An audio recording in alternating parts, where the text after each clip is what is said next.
오늘 함께 읽으실 본문 말씀은 열왕기상 20장 26절에서 30절 그리고 42절에서 43절 말씀입니다.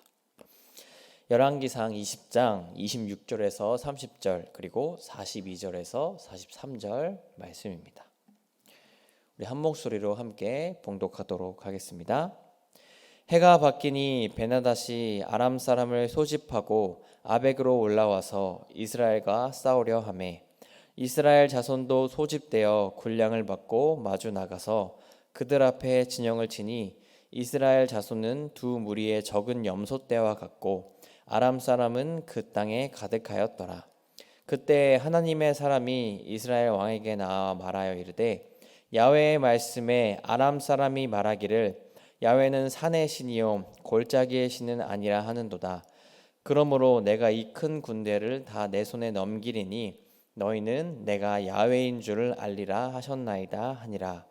진영이 서로 대치한 지 7일이라 일곱째 날에 접전하여 이스라엘 자손이 하루에 아람 보병 10만 명을 죽이매 그 남은 자는 아벡으로 도망하여 성읍으로 들어갔더니 그 성벽이 그 남자 2만 7천 명을 위해 무너지고 벤하닷은 도망하여 성읍에 이르러 골방으로 들어가니라.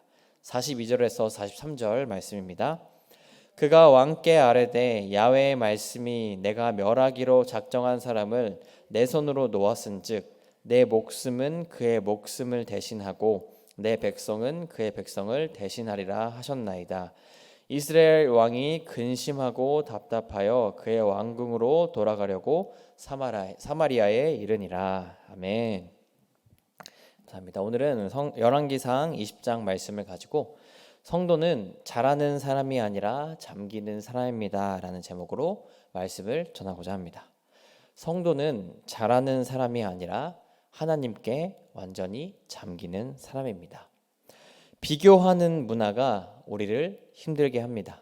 왜냐하면 늘 잘하는 모습만 보여줘야 하기 때문입니다. 최근 OECD 국가를 대상으로 삶의 만족도 조사를 했다고 합니다. 자신이 사는 국가에서 사는 것이 얼마나 만족스러운지 조사를 했다라는 겁니다. 거기서 한국은 몇 위를 했을까요? OECD 국가가 38개가 있는데 한국은 몇 등을 했을까요? 38개 국가 중에 36위를 했다고 합니다. 거의 꼴찌를 했다라는 거예요. 한국보다 뒤에 있는 37위, 38위 나라가 어디인가 찾아보니 콜롬비아라는 나라와 티르키예라는 나라였습니다. 티르키예는 말씀드리지 않아도 지금 굉장히 큰 어려움을 겪고 있는 걸 다 아실 거고, 콜롬비아라는 국가는 아직 국가 안에 전쟁이 끝나지 않아 국민들이 어려움을 겪고 있는 나라라고 합니다. 한국이 꼴찌나 다름없다라는 결과가 나오게 된 겁니다. 그런데 사실 한국은 이런 순위가 나오면 안 되는 국가입니다. 왜냐하면 전 세계에서 10손가락 안에 드는 경제력을 가진 나라이고 군사적으로나 과학기술 관련해서도 세계적인 수준인 나라이기 때문입니다. 실제 객관적 지표로 행복 순위를 보았을 때는 한국이 전 세계에서 19번째로 높은 나라라고 합니다. 하지만 한국에 사는 사람들을 대상으로 직접 조사를 하면 OECD 국가 중 꼴찌라는 결과가 나오게 된다라는 겁니다. 왜 이런 결과가 나오게 될까요? 물론 경제력도 좋고 군사력, 과학기술도 세계적 수준인데 사람들에게 직접 조사만 하면 왜 이런 결과가 나오게 되는 걸까요? 그 이유에 대해 여러 전문가들이 분석을 했는데 가장 큰 이유가 비교 문화라고 합니다. 남들과 비교했을 때 내 위치가 어떤지, 나의 모습이 어떤지, 좋은 모습이 아니면 자신을 무시할까봐 계속 신경 쓰고 걱정하다 보니 행복하지 못하다, 삶에 만족하지 못한다라는 결과가 나오게 됐다라는 겁니다. 예를 들어 내가 타는 차는 아반떼란 차인데 내 친구가 그랜저를 끌고 다니면 비교가 시작되는 겁니다. 분명 같은 나이이고 같이 공부한 친구인데 왜 이렇게 다르지? 사람들이 난 아반떼 끌고 다닌다고 무시하면 어떡하지? 이런 비교, 걱정이 계속 생기니까 자신의 삶이 행복하지 않다라고 느끼는 겁니다. 만족하지 못하는 겁니다. 그래서 우리는 어떻게든 좋은 모습만 보여주려 합니다. 잘하는 모습만 보여주려 한다라는 겁니다. 이런 말도 있지 않습니까? 열심히 하려고 하지 말고 잘해야 해. 열심히 해서 실수하고 실패하는 게 아니라 잘해서 성공하는 모습만 보여줘야 한다라고 말하는 겁니다. 비교하는 문화는 우리를 힘들게 합니다. 잘하는 모습만 보여줘야 하기 때문입니다. 이런 사회에서 만약 실패하는 모습을 보여주면 어떻게 될까요? 사람들이 인정해주지 않습니다. 좋은 평가를 받지 못합니다. 이젠 비교 대상에서마저 지워지게 될 수 있다라는 겁니다. 대부분의 회사들이 그렇습니다. 실수하고 실패하는 것을 기다려주지 않습니다. 살아남으려면 잘하는 모습만 보여줘야 합니다. 그래서 사회생활에서 가장 중요한 게 합리화, 핑계라고도 합니다. 실수했을 때 내 실수로 그런 게 아니라고 핑계대는 것, 내 잘못은 없다라고 합리화하는 것, 실수를 잘 돌려서 말하는 게 실력이다라고 말하는 게 우리의 사회라는 겁니다. 사회생활을 하면서 임기응명만 늘었다라는 말이 그냥 나온 말이 아니라는 겁니다. 이처럼 비교 문화는 우리를 힘들게 합니다. 잘하는 모습만 보여줘야 하기 때문입니다. 실수나 실패하면 더 이상 인정받지 못하는 게 우리가 사는 세상입니다. 하지만 하나님은 다르십니다. 하나님은 잘하는 사람이 아니라 잠기는 사람을 귀하게 사용하십니다. 무언가를 뛰어나게 잘해서 성공하는 사람을 사용하시는 게 아니라 하나님께 온전히 잠겨 하나님의 말씀에 순종하는 사람을 귀하게 사용하신다라는 겁니다. 오늘 본문 말씀은 이걸 잘 보여주고 있습니다. 하나님은 잘하는 사람이 아니라 잠겨있는 사람을 사용하신다라는 걸 보여주는 말씀입니다. 오늘 본문 말씀의 내용은 이렇습니다. 아람이라는 나라가 주변 나라들과 연합해서 북이스라엘로 쳐들어옵니다. 그 연합군이 얼마나 많고 강한지 북이스라엘은 가지고 있는 보물을 다 바치면서 화친을 맺고자 합니다. 그러나 아람 왕 벳하닷은 그것에 만족하지 않고 북이스라엘의 수도 사마리아를 포위합니다. 북이스라엘을 점령하려 했던 겁니다. 그때 하나님이 보내신 한 선지자가 등장합니다. 그리고 하나님께서 하나님의 능력으로 아람의 군대를 이기게 하실 거라라는 예언을 하고 그 예언이 그대로 이루어집니다.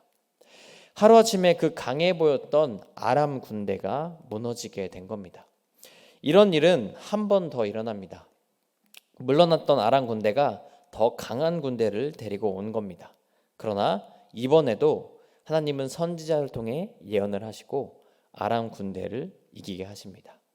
하나님이 하나님의 능력으로 북이스라엘을 지켜주신 겁니다.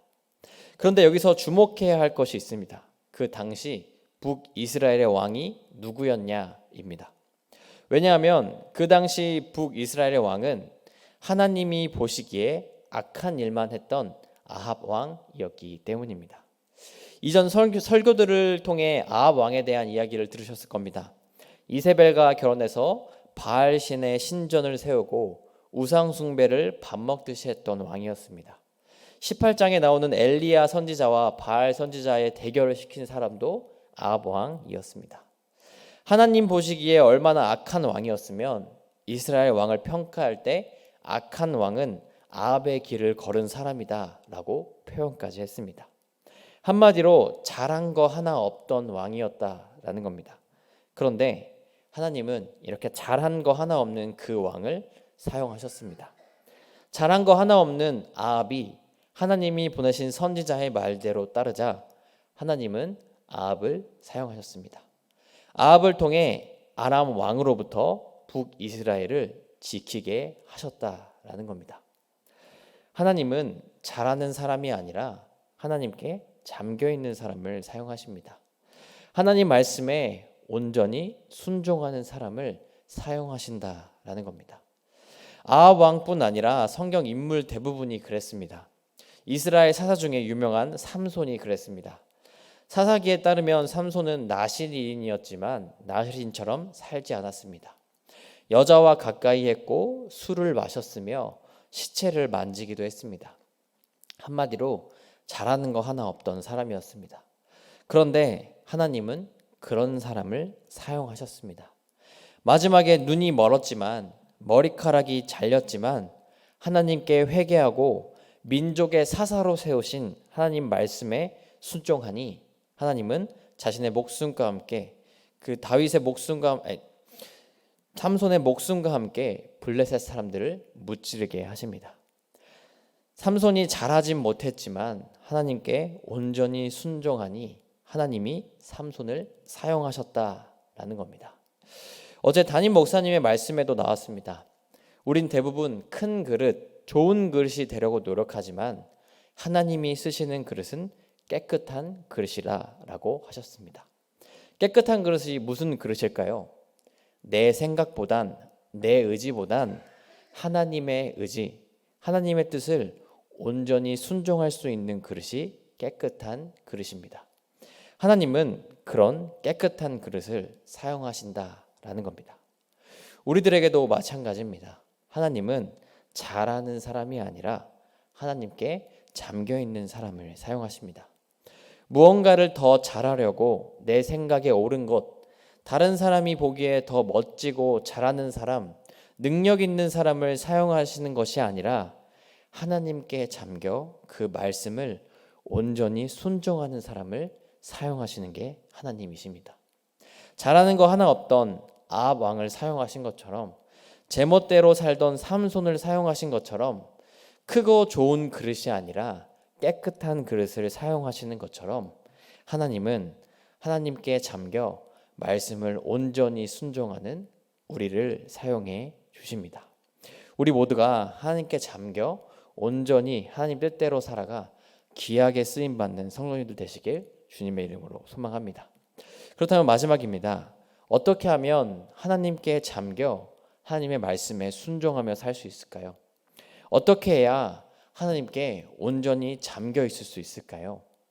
그것은 모든 것이 하나님의 은혜임을 기억하는 겁니다. 내가 한 것이 아니라 하나님의 하셨음을 늘 인정하며 살아야 한다라는 겁니다. 오늘 본문에 나온 아합 왕, 잘하는 거 하나 없었지만 하나님께서 사용하셨습니다. 하나님의 선지자를 통해 하나님이 말씀하신 것을 순종하니 그 강한 아람 군대를 이기게 하셨습니다. 그런데 아합 왕은 승리에 취해 그 승리가 자신의 능력인 것처럼 행동했습니다. 하나님이 반드시 처단하라고 한 아람 왕 벤하닷을 처단하지 않고 자기 마음대로 풀어주게 된 겁니다. 본문 말씀 열왕기하 20장 42절 43절 말씀인데요. 제가 읽어드리도록 하겠습니다.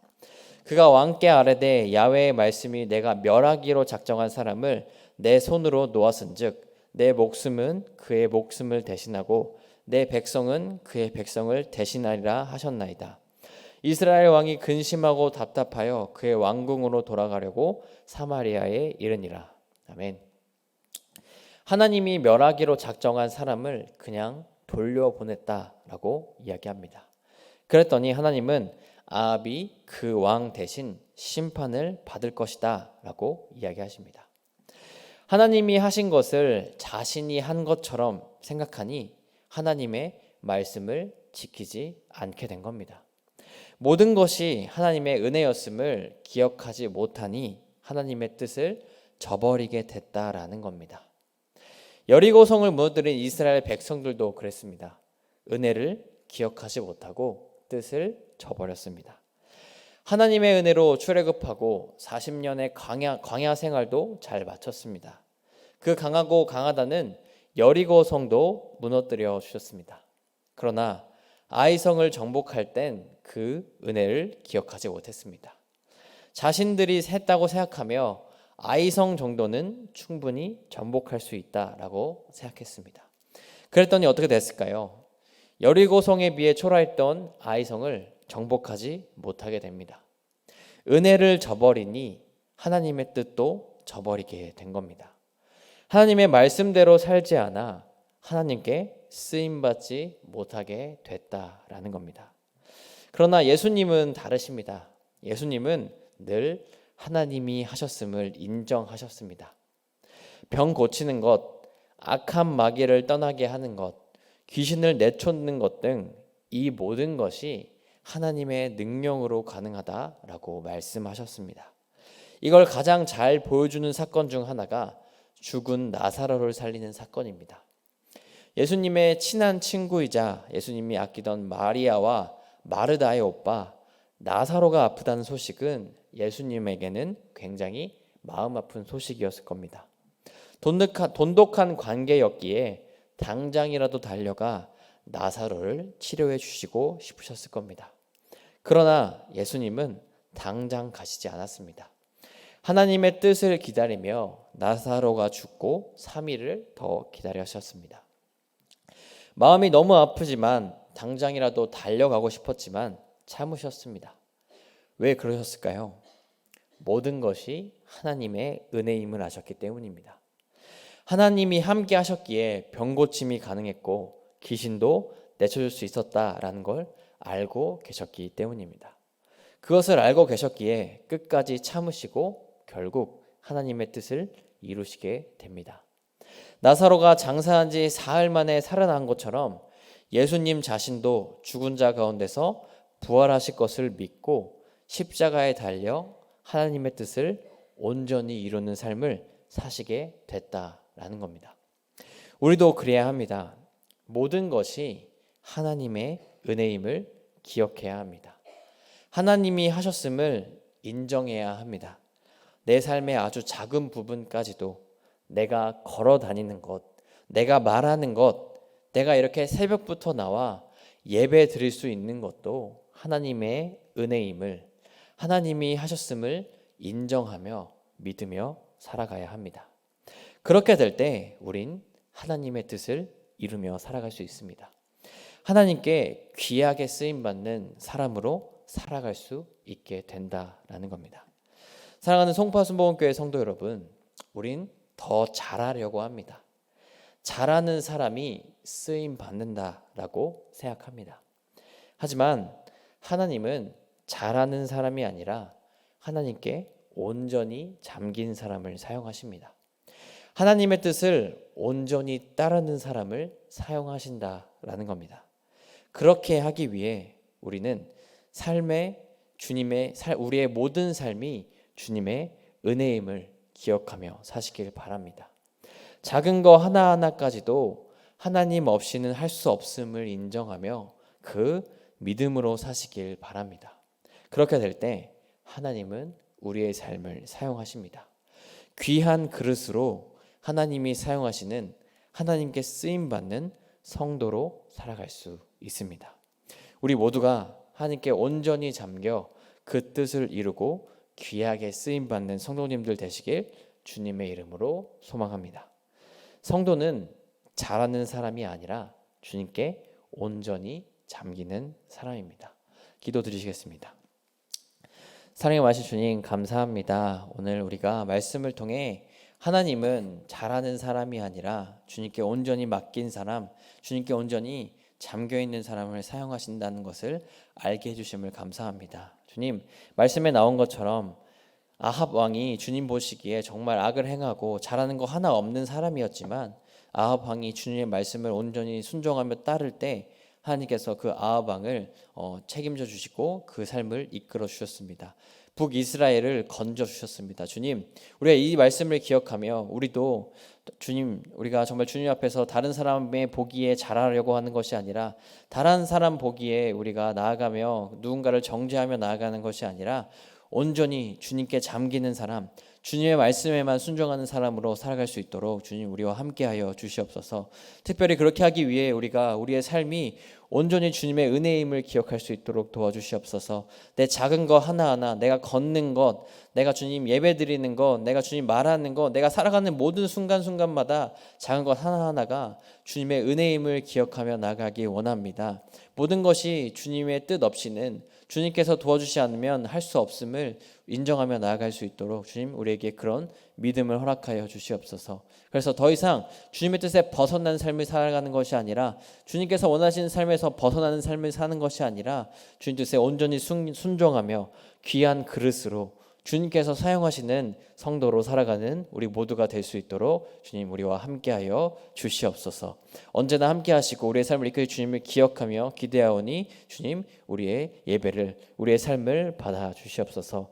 특별히 우리가 가지고 나온 기도 제목들 또한 우리가 가지고 나온 헌금에 예물이 있습니다. 주님 이 모든 예물 주님 우리가 드리는 마음을 받아 주셔서 우리가 드리는 이 모든 것들이 주님 앞에 드려질 수 있도록 도와주시고, 특별히 우리 가운데 있는 여러 가지 아픔들이 있다면 그것들도 주님 앞에 올려져서 이 모든 것들이 주님의 뜻 안에서 주님의 때에 다 이루어질 수 있도록 주님 우리와 함께하여 주시옵소서. 모든 것들을 주님께 맡겨드리며 이 모든 말씀을 사랑하시는 예수님의 이름으로 기도드립나이다. 아멘.